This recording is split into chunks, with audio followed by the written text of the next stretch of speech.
Hello everyone, my name is Alisha.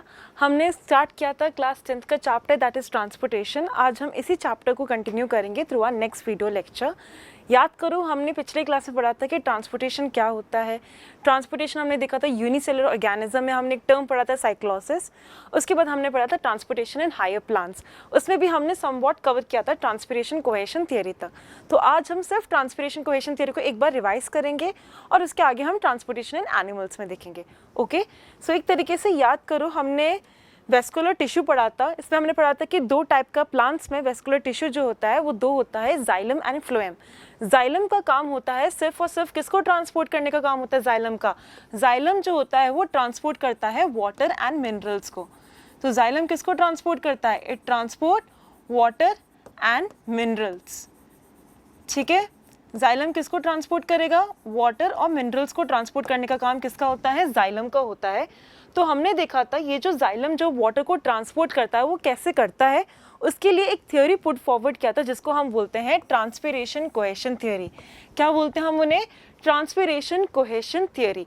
अब ये theory हमने पिछले क्लास में मैंने समझा दिया है, हम जस्ट रिवाइज कर रहे हैं कि ये थ्योरी क्या है क्योंकि इंपॉर्टेंट है, बोर्ड्स में पूछा जाता है। Okay, so transpiration cohesion theory में सिंपली वाटर कैसे ट्रांसपोर्ट हो रहा है from root to different part of the plant, ये समझाया गया है इस ट्रांसपिरेशन कोहेशन थ्योरी में कि वहाँ पे एक अनब्रोकन कॉलम होता है वाटर का, जिसके वजह से वाटर क्या होता है? ट्रांसपोर्ट होता है from root to different part of the plant. अब ये स्टोरी कहाँ से स्टार्ट होता है? बेसिकली ट्रांसपिरेशन से। होपफुली याद करो, समझाया था ट्रांसपिरेशन क्या होता है। ट्रांसपिरेशन सिंपली मीन्स, ट्रांसपिरेशन को अगर हमें डिफाइन करना है तो क्या होता है? ट्रांसपिरेशन का मतलब है loss of water in the form of vapour, है ना। वाटर का लॉस होना वेपर के फॉर्म में, कहाँ से? लीफ के सरफेस से, in the form of vapour. इस प्रोसेस को हम क्या बोलते हैं? ट्रांसपिरेशन बोलते हैं। वाटर का लॉस होना वेपर के फॉर्म में, कहाँ से? लीफ सरफेस में, उसको हम क्या बोलते हैं? ट्रांसपिरेशन बोलते हैं। तो जैसे वाटर का लॉस हो रहा है, अब देखो ट्रांसपिरेशन भी हमने तीन टाइप का पढ़ा था, क्यूटिकुलर पढ़ा था, लेंटिकुलर पढ़ा था और स्टोमेटल पढ़ा था। यहाँ पे जो मोस्टली 98% जो ट्रांसपिरेशन होता है वो कौन सा होता है? स्टोमेटल ट्रांसपिरेशन होता है। हम यहाँ पे पढ़ेंगे स्टोमेटल ट्रांसपिरेशन के बारे में। मतलब वाटर का लॉस हो रहा है कहाँ से? स्टोमेटा से।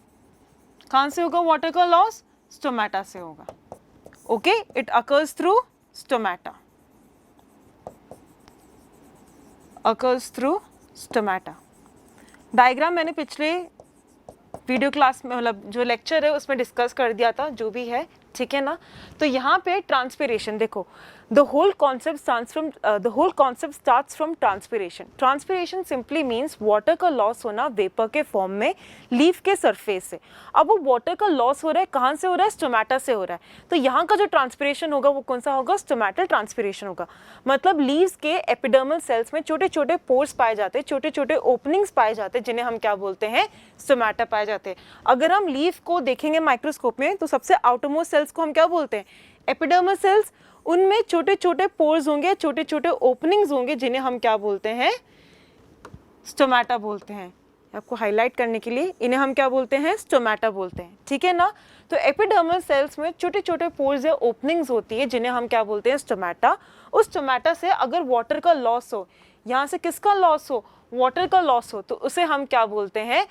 स्टोमेटल ट्रांसपिरेशन बोलते हैं। तो अराउंड जितना रूट्स ने एब्जॉर्ब किया वाटर को, अराउंड मान लो 100% रूट्स ने वाटर को एब्जॉर्ब कर दिया, उसमें से सिर्फ 2% क्या करेंगे? प्लांट यूटिलाइज करेंगे। बाकी 98% वाटर को क्या करेगा? लॉस करेगा वेपर के फॉर्म में। तो जैसे वाटर का लॉस हुआ, ओके, अब यहाँ पे ट्रांसपिरेशन, ओके, यहाँ से स्टार्ट हो रही कहानी, यहाँ से ट्रांसपिरेशन हुआ। कौन सा हुआ? Stomatal transpiration. मतलब वाटर का लॉस हुआ वेपर के फॉर्म में, कहाँ से? स्टोमेटा से। तो स्टोमेटल ट्रांसपिरेशन हुआ, यहाँ से क्या हो गया? वाटर का लॉस हो गया। ओके, सी, वाटर का लॉस हो गया ट्रांसपिरेशन वाया। ये देखो, ये कौन से सेल्स है? एपिडर्मल सेल्स है। ये एपिडर्मल सेल्स है, जो आउटरमोस्ट लेयर ऑफ सेल्स पाया जाता है लीफ के जो सरफेस में, जो आउटरमोस्ट लेयर के जो सेल्स उन्हें हम क्या बोलते हैं? एपिडर्मल सेल्स बोलते हैं। उन एपिडर्मल सेल्स के बीच में छोटे छोटे पोर्स होंगे, छोटे छोटे छेद होंगे, छोटे छोटे ओपनिंग्स होंगे। उन ओपनिंग्स को हम क्या बोलते हैं? स्टोमेटा बोलते हैं। स्टोमेटा जहाँ से गैसेस का एक्सचेंज होता है, ठीक है ना, या वाटर का लॉस होता है। तो यहाँ से किसका लॉस हुआ? वाटर का लॉस हुआ। यहाँ पे स्टोमेटा था, वाटर का लॉस हो गया। जैसे वाटर का लॉस हुआ, इन सेल्स को हम क्या बोलेंगे, मीसोफिल सेल्स बोलेंगे। इन्हें हम क्या बोलेंगे, मीसोफिल सेल्स। तो ये जो मीसोफिल सेल के अंदर जो सेल सैप होता है ना, वो क्या हो गया, कंसंट्रेटेड हो गया।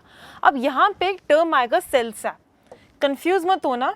अब ये सेल सैप का मतलब क्या है, मीसोफिल सेल के सेल सैप, सेल सैप का मतलब होता है प्लांट सेल में एक लार्ज सेंट्रल वैक्यूल पाया जाता है। हमने सेल चैप्टर पढ़ा होगा, हमने क्या पढ़ा है, जो प्लांट सेल है, नॉर्मल जो प्लांट सेल होता है, उनके जस्ट बीच में एक लार्ज सेंट्रल वैक्यूल पाया जाता है, वैक्यूल पाया जाता है ना।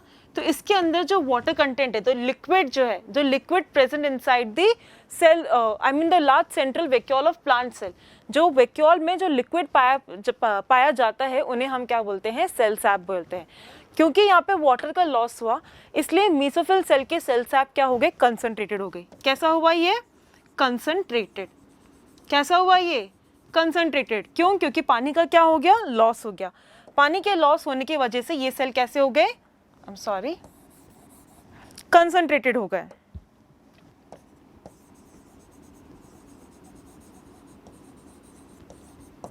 कंसंट्रेटेड। एक और बार समझा देती हूँ। देखो कहानी कहाँ से स्टार्ट होती है, ट्रांसपिरेशन से। ट्रांसपिरेशन मतलब वाटर का लॉस होना वेपर के फॉर्म में लीफ के सरफेस से, ठीक है ना। अगर वो स्टोमेटा से वाटर का लॉस हो रहा है तो उसे हम क्या बोलते हैं, स्टोमेटल ट्रांसपिरेशन बोलते हैं। तो यहाँ पे एक डायग्रामेटिक व्यू में हम दिखाएंगे कि कैसा जाइलम का या मैं वाटर का ट्रांसपोर्टेशन हो रहा है from roots to different part of the plant. तो देखो एपिडर्मल सेल्स, लीफ के जो आउटर मोस्ट सेल होते हैं ना, outermost layer of cells होते हैं, उन्हें हम क्या बोलते हैं, एपिडर्मल सेल्स बोलते हैं। इन एपिडर्मल सेल्स के बीच में छोटे छोटे पोर्स या ओपनिंग्स होते हैं। देखो ये क्या है, एपिडर्मल सेल्स ही तो है। इन एपिडर्मल सेल्स के बीच में छोटे पोर्स या ओपनिंग्स होते हैं, जिन्हें हम क्या बोलते हैं, स्टोमेटा। तो ये जो स्टोमेटा होता है, वहाँ पे गैसेस का एक्सचेंज होता है या वाटर का लॉस होता है। अब देखो ये एपिडर्मल सेल्स है, ये क्या है, एपिडर्मल सेल्स। यहाँ से वाटर का लॉस हुआ, किसका लॉस हुआ, ये जो स्टोमेटा है, स्टोमेटा ओपन होते ही वाटर का लॉस हो गया वेपर के फॉर्म में। जैसे वाटर का लॉस हुआ, इसके यहाँ पे जो पाए जाने वाले मीसोफिल सेल्स जो होते हैं, ये मीसोफिल सेल्स क्या हो गए, इनके जो सेल सैप, सेल सैप मतलब मीसोफिल सेल के जो सेल सैप मतलब वैक्यूल के अंदर जो लिक्विड पाया जाता है, ठीक है ना। एक प्लांट सेल के वैक्यूल में जो लिक्विड पाया जाता है, उन्हें हम क्या बोलते हैं, सेल सैप बोलते हैं। तो उस मीसोफिल सेल का सेल सैप क्या हो गया, कंसंट्रेटेड हो गया। कंसंट्रेटेड मतलब उसमें पानी की कमी आ गई। अब जैसे उसमें पानी की कमी आ गई, अब वो क्या करेगा, उसके बगल वाले मीसोफिल सेल, अब इस मीसोफिल सेल में पानी की कमी आ गई, उसका सेल सैप क्या हो गया, कंसंट्रेटेड हो गया।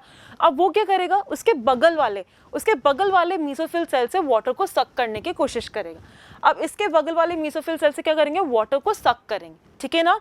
एडजॉइनिंग मीसोफिल सेल से वाटर को सक करने की कोशिश करेगा। अब उसका सेल सैप क्या हो गया, कंसंट्रेटेड हो गया। जो मीसोफिल सेल, जिस मीसोफिल सेल से उसने वाटर को सक किया, अब उस मीसोफिल सेल का सेल सैप क्या हो गया, कंसंट्रेटेड हो गया।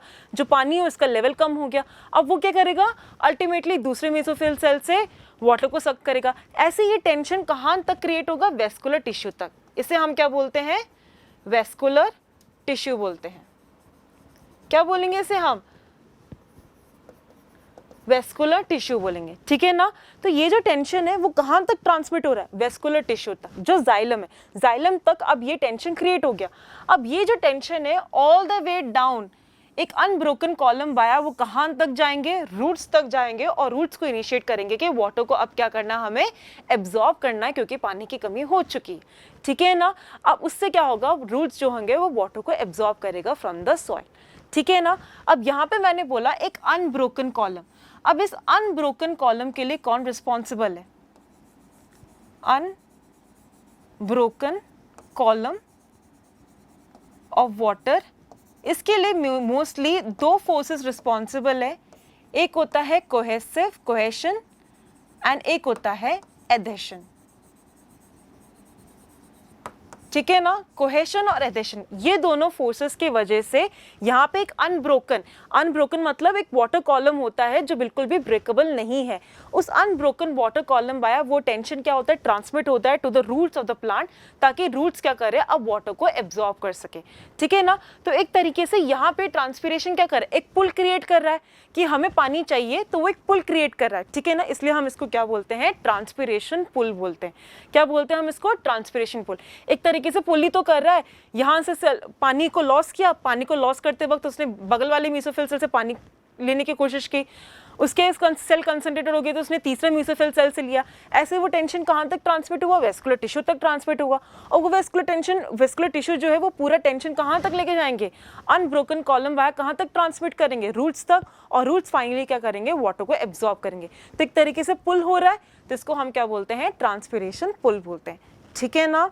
तो ये जो अनब्रोकन कॉलम जो बन रहा है वो किसकी वजह से बन रहा है, दो फोर्सेस की वजह से, cohesion and adhesion force. Cohesion force मतलब दो वाटर मॉलिक्यूल्स के बीच का जो अट्रैक्शन होता है, ठीक है ना, दो वाटर मॉलिक्यूल्स के बीच के अट्रैक्टिव फोर्स को हम क्या बोलेंगे, कोहेशन फोर्स। और वाटर मॉलिक्यूल और वेसल वॉल, जो वॉल है उसके बीच में जो फोर्स होता है उसे हम क्या बोलते हैं, एडहेशन फोर्स, ठीक है ना। समझाने के लिए जस्ट इन केस देखो क्या हुआ, ट्रांसपिरेशन से वाटर का लॉस हुआ, ट्रांसपिरेशन हुआ मतलब वाटर का लॉस हुआ वेपर के फॉर्म में, एंड कौन सा हुआ था, स्टोमेटल ट्रांसपिरेशन, स्टोमेटा से हुआ इसलिए स्टोमेटल ट्रांसपिरेशन बोल रहे हैं, ठीक है ना। वाटर लॉस हुआ तो इसके जो मेसोफिल सेल है, सेल सैप मतलब liquid present inside the large central vacuole of plant cell, ठीक है ना। जो सेल सैप हो गया वो क्या हो गया, कंसंट्रेटेड हो गया। सेल सैप कैसे हुआ, कंसंट्रेटेड, ठीक है ना। तो ट्रांसपिरेशन से वाटर का लॉस हुआ वेपर के फॉर्म में, कहाँ पे, एटमॉस्फेयर में। जैसे वाटर का लॉस हुआ स्टोमेटा वाया, वैसे ही जो उसके मेसोफिल सेल्स होते हैं, मेसोफिल सेल का सेल सैप क्या हो गया, कंसंट्रेटेड हो गया।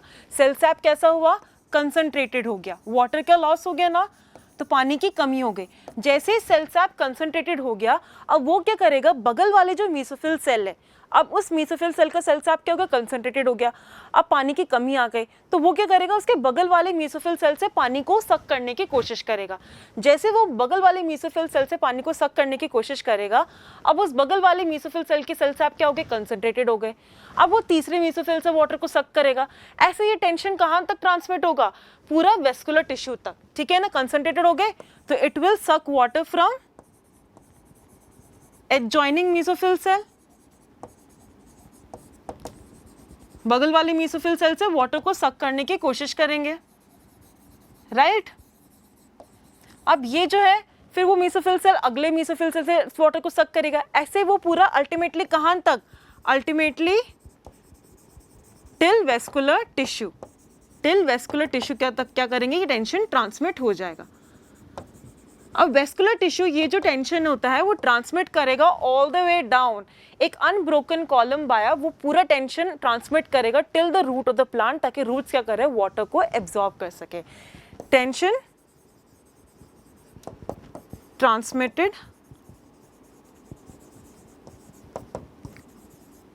ऑल द वे डाउन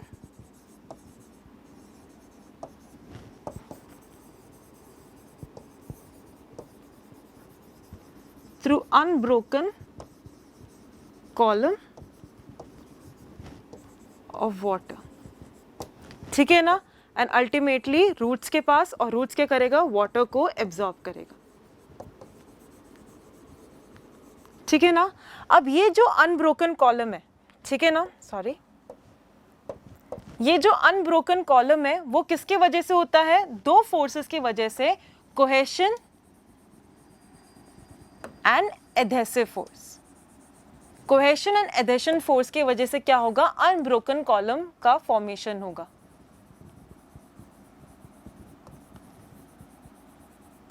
अब ये कोहेशन और एडहेशन क्या है, कोहेशन सिंपली मीन्स दो वाटर मॉलिक्यूल्स के बीच का अट्रैक्शन, ठीक है। दो वाटर मॉलिक्यूल्स आपस में बाइंडेड है, अब वो कैरी तो करेगा ना, रूट्स तो एब्जॉर्ब कर रहा है पानी को, अब वो पानी पूरा वेस्कुलर टिश्यू से ट्रांसपोर्ट होकर कहाँ तक पहुंचेगा, हर एक मेसोफिल सेल के पास पहुंचेगा, ठीक है, डिफरेंट पार्ट ऑफ प्लांट तक पहुंचना तो है।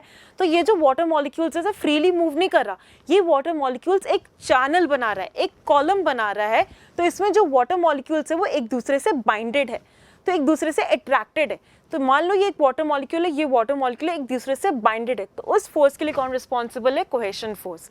Mutual attraction between water molecules, दो वाटर मॉलिक्यूल्स आपस में अट्रैक्टेड है, बाइंडेड है, किससे? कोहेशन फोर्स से। तो उसको हम लिख सकते हैं mutual attraction between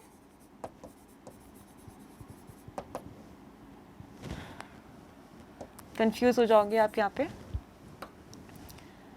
mutual attraction between water molecules. Water का फॉर्मूला क्या है? H2O, right? ये O,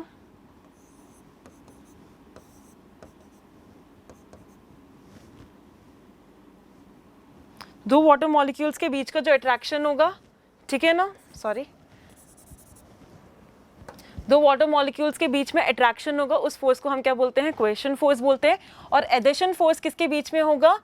जो फोर्स होगा vessel wall, okay, attraction between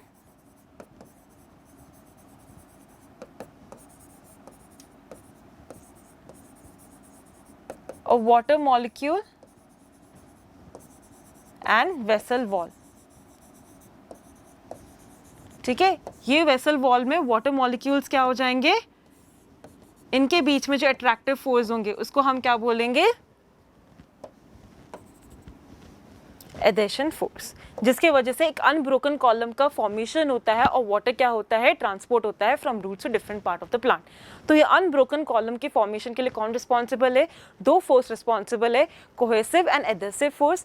cohesion force मतलब दो वाटर मॉलिक्यूल्स आपस में अट्रैक्टेड है, बाइंडेड है, दो वाटर मॉलिक्यूल्स म्यूचुअली अट्रैक्टेड है, बाइंडेड है, तो इससे हम क्या बोलते हैं? कोहेशन फोर्स बोलते हैं। और एक वाटर मॉलिक्यूल और वेसल वॉल, मान लो ये वेसल का वॉल है और इनके बीच में भी अट्रैक्शन होता है, तो एक तरीके से चिपक जाना। देखो, एक वाटर मॉलिक्यूल वेसल वॉल के साथ चिपक जाता है और दूसरा वाटर मॉलिक्यूल के साथ बाइंड हो रहा है, तो ऐसे वो अनब्रोकन कॉलम वाया क्या करेंगे? ट्रांसपोर्ट होते हुए डिफरेंट पार्ट ऑफ प्लांट तक पहुंचेंगे। ये था ट्रांसपिरेशन कोहेशन थ्योरी के बारे में। स्टोरी स्टार्ट होता है ट्रांसपिरेशन से कि वाटर का लॉस हो रहा है वेपर के फॉर्म में, कहाँ से? स्टोमेटा से, एटमॉस्फेरिक एयर में। जैसे वाटर का लॉस हुआ तो मेसोफिल सेल का जो सेल सैप है, वैक्यूल के अंदर जो लिक्विड पाया जाता है जिसे हम सेल सैप बोलते हैं, वो क्या हो जाएगा? कंसंट्रेटेड हो जाएगा। पानी की कमी होने की वजह से क्या हो जाएगा? कंसंट्रेटेड। कंसंट्रेटेड होने की वजह से वो क्या करेगा? उसके बगल वाले मेसोफिल सेल से वाटर को सक करने की कोशिश करेगा।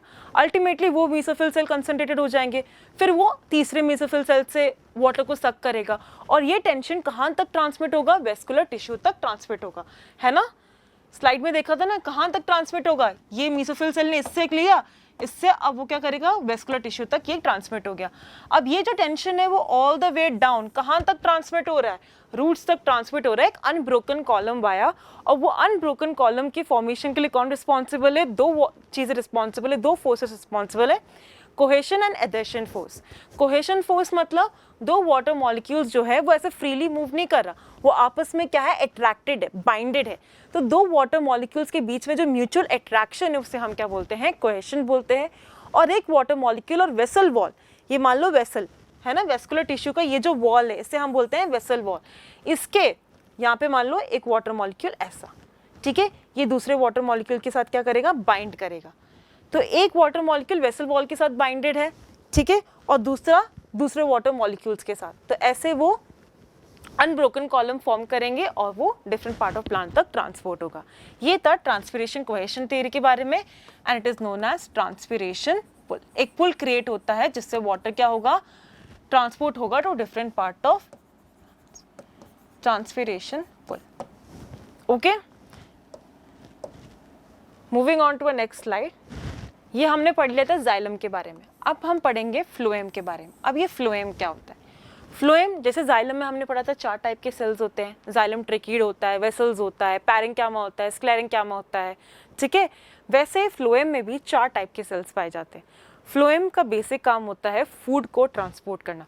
फ्लोएम का काम होता है फूड को ट्रांसपोर्ट करना। It helps in transportation of food. Food को ट्रांसपोर्ट करने का काम किसका होता है? फ्लोएम का होता है। ये भी वेस्कुलर टिश्यू है। फूड कहाँ पे बनता है? लीव्स में बनता है।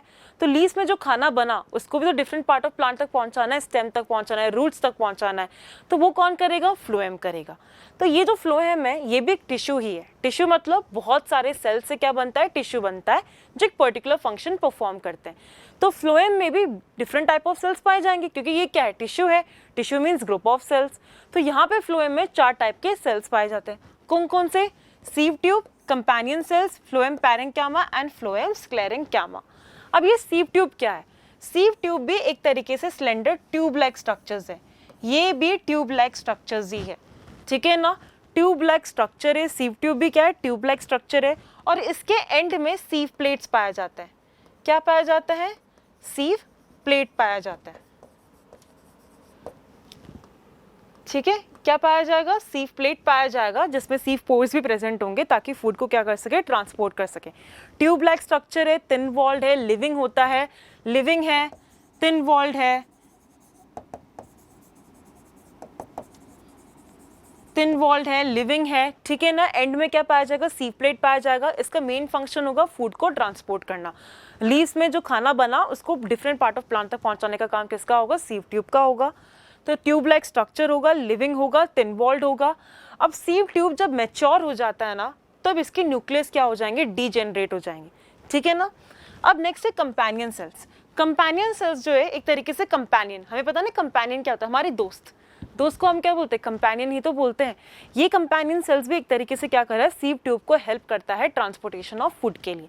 फूड को ट्रांसपोर्ट करने के लिए कौन हेल्प करेगा? सीव ट्यूब को कौन हेल्प करता है? कंपेनियन सेल्स हेल्प करता है। और एक तरीके से सीव ट्यूब और कंपेनियन सेल्स को सिस्टर सेल्स भी बोला जाता है क्योंकि ये दोनों एक ही मदर सेल से क्या होते हैं? ओरिजिनेट होते हैं, इसलिए इन्हें हम क्या बोलते हैं? सिस्टर सेल्स बोलते हैं। नेक्स्ट है फ्लोएम पैरेंक्यामा। याद करो पैरेंक्यामा मैंने बोला था जाइलम में भी हो या फ्लोएम में भी हो, पैरेंक्यामा का एक ही फंक्शन होता है फूड को स्टोर करना।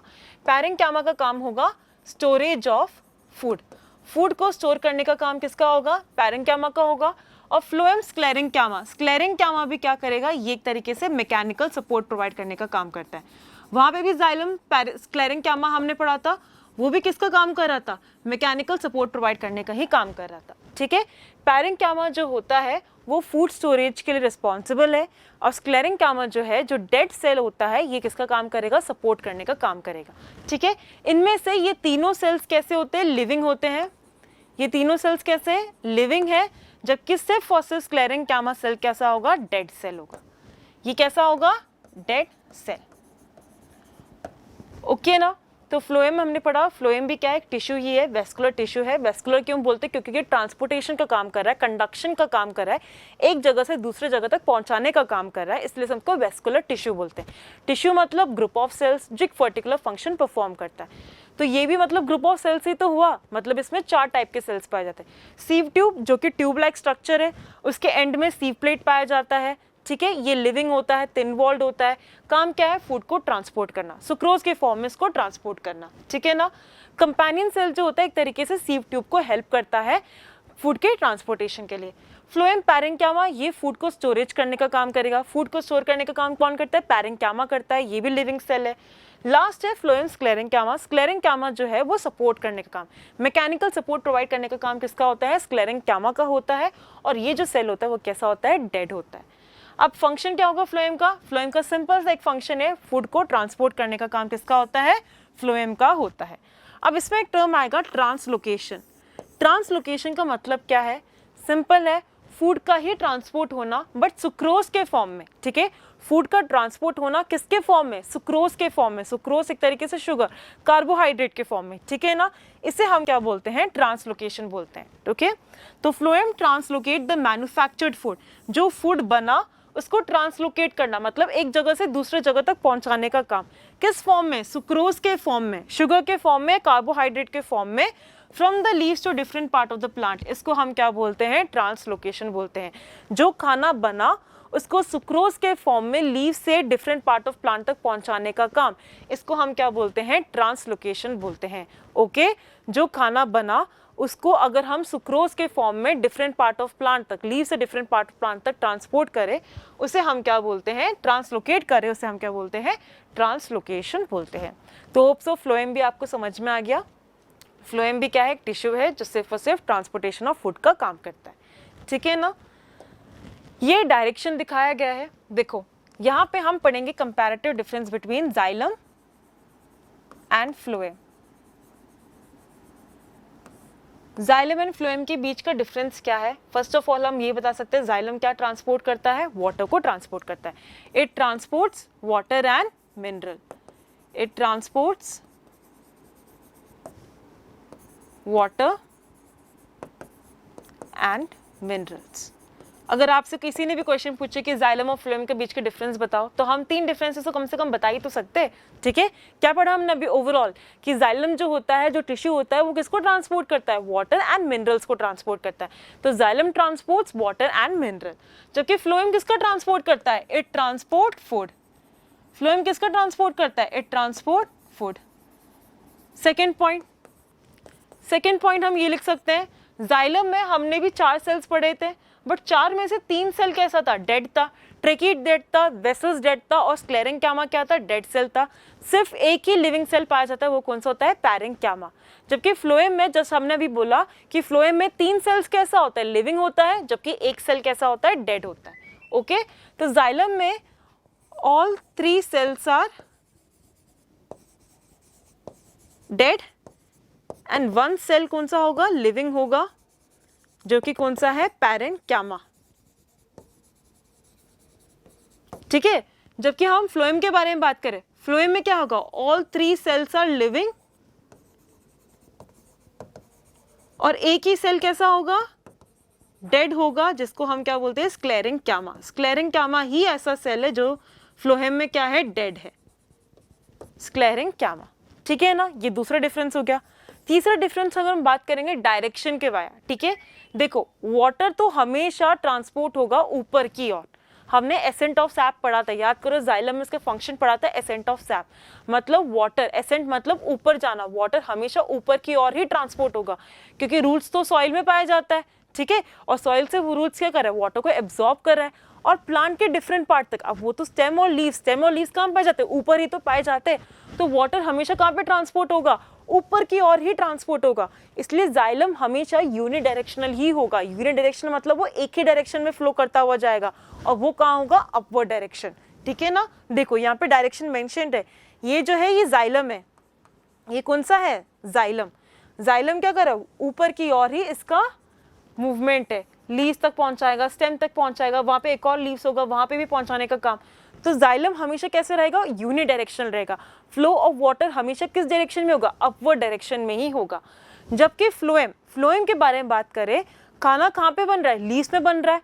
अब वो लीव्स में जो खाना बना वो ऊपर भी जाएगा और नीचे भी तो आएगा, रूट्स तक भी तो पहुंचाना है उसको, और ऊपर हायर स्टेम्स और फ्लावर्स तक भी तो पहुंचाना है फूड को। तो इसका डायरेक्शन क्या होगा, बाय डायरेक्शनल होगा, ठीक है। तो जाइलम के बारे में बात करें, डायरेक्शन कैसा होगा, यूनिडायरेक्शनल, क्योंकि वाटर हमेशा किस डायरेक्शन में फ्लो करेगा, अपवर्ड डायरेक्शन में, हमेशा वाटर फ्लो करेगा अपवर्ड डायरेक्शन में, ठीक है। जबकि अगर फ्लोएम के बारे में बात करें, फ्लोएम कैसा होगा, बाय डायरेक्शनल, ऊपर भी और नीचे भी दोनों तरीके से क्या करेंगे, ये फ्लो करेंगे, दोनों डायरेक्शन में वाटर को, फूड को क्या करेगा, ट्रांसपोर्ट करेगा। तो फ्लोएम क्या है, बाय डायरेक्शनल, जबकि जाइलम क्या है, यूनिडायरेक्शनल। जाइलम जो वाटर को ट्रांसपोर्ट करेगा वो सिर्फ और सिर्फ अपवर्ड डायरेक्शन में ही ट्रांसपोर्ट करेगा, क्योंकि रूट्स तो वाटर को एब्जॉर्ब कर रहा है। अब डिफरेंट पार्ट ऑफ प्लांट क्या हो, स्टेम्स और लीव्स हो गए, अब वो ऊपर ही पाया जाता है, तो इसको हम क्या बोलेंगे, यूनिडायरेक्शनल पाए, ठीक है ना। जबकि फ्लोएम जो फूड बन रहा है लीव्स में, वो रूट्स को भी देगा, ऊपर हायर स्टेम्स, हायर लीव्स वगैरह जो भी है, तो उनको भी तो ट्रांसपोर्ट करेगा। तो फ्लोएम क्या होगा, बाय डायरेक्शनल होगा, फूड का ट्रांसपोर्ट होगा अपवर्ड एंड डाउनवर्ड डायरेक्शन दोनों में। तो ये था कुछ major differences between xylem and phloem. अगर आपसे पूछा जाए तो कम से कम 3 पॉइंट में आप डिफरेंसेस को क्लैरिफाई कर सकते हो। तो ये था all about transportation in plants. Now I will be moving on to transportation in animals. Okay, start करेंगे एनिमल्स पे ट्रांसपोर्टेशन कैसा होता है। Transportation in animals, okay. In higher animal, मतलब एनिमल्स में 2 टाइप के सर्कुलेटरी सिस्टम पाया जाता है। सर्कुलेटरी सिस्टम मतलब जिसमें ब्लड वेसल्स एंड हार्ट सब कुछ इन्वॉल्व है, ठीक है ना। तो यहाँ पे, ठीक है, सर्कुलेटरी सिस्टम मतलब जिसमें ब्लड होगा, ब्लड वेसल होगा और हार्ट होगा। ब्लड जो यहाँ पे ट्रांसपोर्ट, जैसे हमने पढ़ा टिश्यू, जो प्लांट में tissue xylem and phloem vascular tissue, वो क्या कर रहा है, ट्रांसपोर्ट का काम ही कर रहा है। अब वो ट्रांसपोर्ट क्या कर रहा था, वाटर एंड मिनरल या फूड को ट्रांसपोर्ट कर रहा था। यहाँ पे एनिमल के केसेस में हमें वाटर और मिनरल फूड को ट्रांसपोर्ट करना है, बट यहाँ पे वेस्कुलर टिश्यू नहीं पाया जाता, जाइलम एंड फ्लोएम नहीं पाया जाता, यहाँ पे क्या पाया जाएगा, ब्लड पाया जाएगा। हमारे एनिमल्स में कौन ट्रांसपोर्ट का काम करता है, ब्लड। ब्लड जो है वो सर्कुलेशन का काम करता है, ठीक है ना। तो सर्कुलेटरी सिस्टम मतलब एक तरीके से बहुत सारे ऑर्गन्स जो इन्वॉल्व हो और एक पूरा सिस्टम इंक्लोज एक फॉर्मेशन करे, ठीक है ना। तो यहाँ पे ब्लड आएगा, ब्लड वेसल्स आएगा और हार्ट आएगा। तो ये तीनों मिलके एक सिस्टम बनाता है जिसको हम क्या बोलते हैं, सर्कुलेटरी सिस्टम बोलते हैं, ठीक है ना, या ब्लड वेस्कुलर सिस्टम बोल सकते हैं। तो एनिमल्स में सर्कुलेटरी सिस्टम जो होगा वो दो टाइप का होगा। फर्स्ट होगा open circulatory system and second होगा close circulatory system. Okay, first circulatory system कैसा होगा, ओपन होगा, और दूसरा कैसा होगा, क्लोज्ड होगा। एनिमल्स में दो टाइप के सर्कुलेटरी सिस्टम पाया गया है, open circulatory system and close circulatory system. अब इन दोनों के बीच का डिफरेंसेस क्या है वो हम जानते हैं। सबसे पहला अकरेंस के बारे में बात करें कि किन किन एनिमल्स में ये पाया जाता है, अकरेंस किन किन में पाया जाता है। कुछ एनालिट्स, मॉलस्क या मोस्टली एथ्रोपॉड्स, जो इंसेक्ट्स वगैरह होता है, ठीक है, एथ्रोपॉड्स, मॉलस्क जो एप्पल स्नेल वगैरह होता है, ठीक है, पानी में पाए जाने वाला एप्पल स्नेल वगैरह, या मोस्टली जो इंसेक्ट्स होते हैं उनमें कौन सा सर्कुलेटरी सिस्टम पाया जाता है, ओपन सर्कुलेटरी सिस्टम पाया जाता है। जबकि हम वर्टिब्रेट्स, ठीक है ना, जैसे वर्टिब्रेट्स ह्यूमंस हो गया, ठीक है, इन वर्टिब्रेट्स के बाद कुछ कुछ मॉलस्क, कुछ कुछ एनालिट्स, ऑल वर्टिब्रेट्स में, ठीक है, जिनके वर्टिब्रेट्स क्या होता है, जिनके बैकबोन प्रेजेंट हो। Vertebrates are those which have backbone, रीढ़ की हड्डी जिनमें पाया जाता है, जिन्हें हम क्या बोलते हैं, वर्टिब्रेट्स बोलते हैं। तो हर वर्टिब्रेट्स में क्या पाया जाता है, क्लोज सर्कुलेटरी सिस्टम पाया जाता है, ठीक है। तो अकरेंस के बारे में बात करें, हायर एनिमल्स में दो टाइप के सर्कुलेटरी सिस्टम पाया जाता है, open and close. Open circulatory system अगर अकरेंस के बारे में बात करें कि कहाँ पाया जाता है, किस एनिमल्स में पाया जाता है, किस ऑर्गेनिज्म में पाया जाता है, तो मोस्टली जो एनालिट्स होते हैं या आर्थ्रोपोड्स, इंसेक्ट्स जो होते हैं, मॉलस्क जो होता है, वहाँ पे क्या पाया जाता है, ओपन सर्कुलेटरी सिस्टम पाया जाता है। जबकि ऑल वर्टिब्रेट्स, जो वर्टिब्रेट्स है जिनमें बैकबोन पाया जाता है ऑर्गेनिजम्स, उनमें क्या पाया जाएगा, क्लोज सर्कुलेटरी सिस्टम पाया जाएगा। अब सेकेंड होगा ब्लड का पोजीशन क्या होगा ब्लड का। देखो, ब्लड में ओपन सर्कुलेटरी सिस्टम में ये ब्लड जो है वो ब्लड वेसल्स में नहीं पाया जाता। ब्लड जो है वो ब्लड वेसल्स के अंदर कन्फाइंड नहीं रहेगा, नहीं पाया जाएगा, ठीक है ना, क्योंकि ओपन सर्कुलेटरी सिस्टम में। अब ये ब्लड वेसल्स क्या होता है, कंफ्यूज हो रहे होंगे, मैम ने भी टर्म बताया ब्लड वेसल्स। अब ये ब्लड वेसल्स क्या है, ब्लड वेसल सिंपली मीन्स कि ब्लड जो फ्लो करेगा एक tube like, blood flows in tube like structure called blood vessels. हमें पता है हमारे पूरे बॉडी में ब्लड तो है, ये तो हमें पता है कि हमारे पूरे बॉडी में खून तो है। अब वो खून तो किसी के अंदर दौड़ तो रहा होगा ना, ठीक है, एक ट्यूब लाइक स्ट्रक्चर है जिसके अंदर वो क्या कर रहा है, ब्लड फ्लो कर रहा है। उस ट्यूब लाइक स्ट्रक्चर को हम क्या बोलते हैं, ब्लड वेसल बोलते हैं, ठीक है ना। Blood vessel simply means a tube like structure in which blood is flowing. एक ऐसा ट्यूब लाइक स्ट्रक्चर जिसके अंदर ब्लड क्या कर रहा है, फ्लो कर रहा है, इसे हम क्या बोलते हैं, ब्लड वेसल बोलते हैं, ठीक है ना। तो ये जो ओपन सर्कुलेटरी सिस्टम के बारे में बात करें, यहाँ पे जो ब्लड जो होता है वो ब्लड वेसल्स में कन्फाइंड नहीं होता, नहीं पाया जाता। जबकि क्लोज्ड में ब्लड जो होता है वो ब्लड वेसल्स के अंदर ही क्या करता है, फ्लो करता है, कन्फाइंड होता है, लॉक्ड होता है, क्लोज्ड होता है, ठीक है ना।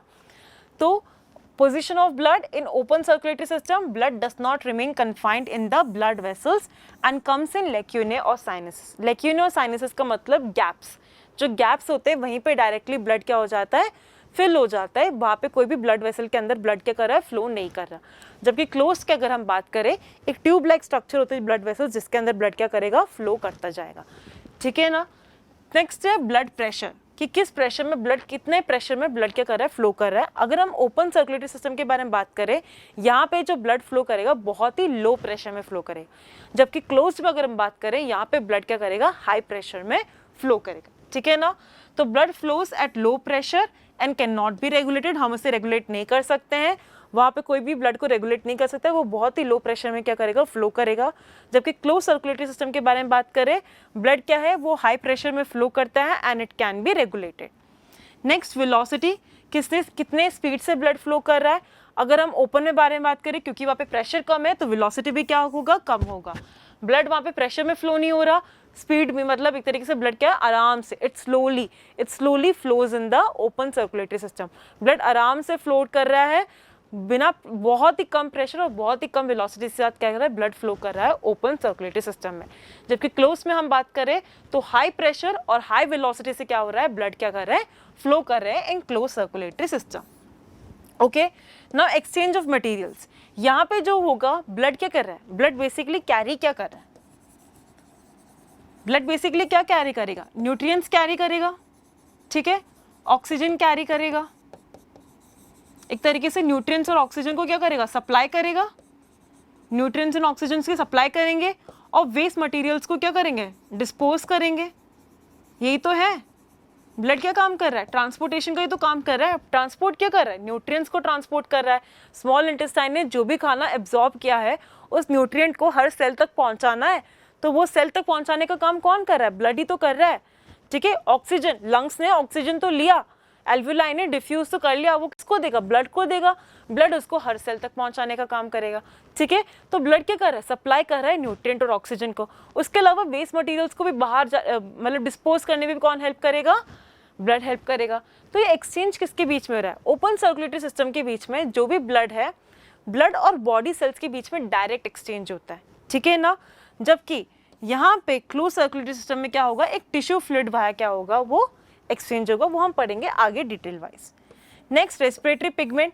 पिगमेंट जो होगा, ठीक है, जो ऑक्सीजन को ट्रांसपोर्ट करने में हेल्प करेगा, रेस्पिरेटरी पिगमेंट ये होगा।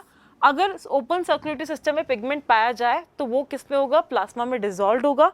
जबकि क्लोज सर्कुलेटरी सिस्टम में हमेशा ये पिगमेंट कहाँ पाया जाएगा, आरबीसी में ही पाया जाएगा। अब ये प्लाज्मा और आरबीसी क्या है, बच्चे कंफ्यूज मत हो, आगे हम इसको डिटेल वाइज पढ़ेंगे ब्लड कॉर्पसेल्स में, क्योंकि हमारा आगे वाला टॉपिक ब्लड ही है। तो उसमें आपका जो भी ये जो कॉन्सेप्ट है, जो टर्म्स है ना, ब्लड, अब ये प्लाज्मा बोलते हैं मैम ने, ब्लड वेसल्स क्या है, प्लाज्मा क्या है, ब्लड ग्रुप क्या है, अब ये आरबीसीज क्या है, पिगमेंट क्या है, ये सब कुछ हम आगे क्या करेंगे, एक एक टॉपिक वाइज हम इसको कवर करते हुए जाएंगे, ठीक है ना। तो देखो, respiratory pigment open circulatory system के बारे में बात करें, अगर वो प्रेजेंट हो, नॉर्मली एब्सेंट है, अगर वो प्रेजेंट हो तो वो प्लाज्मा में डिसॉल्व फॉर्म में होगा। जबकि क्लोज सर्कुलेटरी सिस्टम में बात करें, अगर वो प्रेजेंट हो तो वर्टिब्रेट्स में सिर्फ और सिर्फ वो आरबीसीज में ही पाया जाएगा, ठीक है।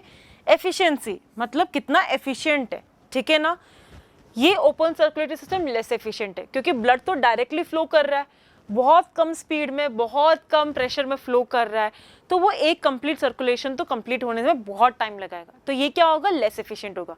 जबकि क्लोज सर्कुलेटरी सिस्टम में ब्लड हाई प्रेशर में फ्लो कर रहा है, हाई वेलोसिटी में फ्लो कर रहा है, कन्फाइंड है, ब्लड वेसल के अंदर फ्लो हो रहा है, और एक सर्कुलेशन जल्दी खत्म हो जाएगा। तो मोर एफिशिएंट कौन हुआ, क्लोज सर्कुलेटरी सिस्टम हुआ। तो open circulatory system is less efficient and close circulatory system is more efficient, क्योंकि वो एक सर्कुलेशन एक शॉर्टर पीरियड ऑफ टाइम में क्या हो जाएगा, कंप्लीट कर देगा। जबकि ओपन जो है वो शॉर्टर पीरियड ऑफ टाइम पे कंप्लीट नहीं कर पाता, क्योंकि वहाँ पे जो ब्लड होगा वो बहुत ही कम प्रेशर और बहुत ही कम वेलोसिटी से क्या कर रहा है, फ्लो कर रहा है, ठीक है ना। सो आज के लिए इतना ही, थैंक यू।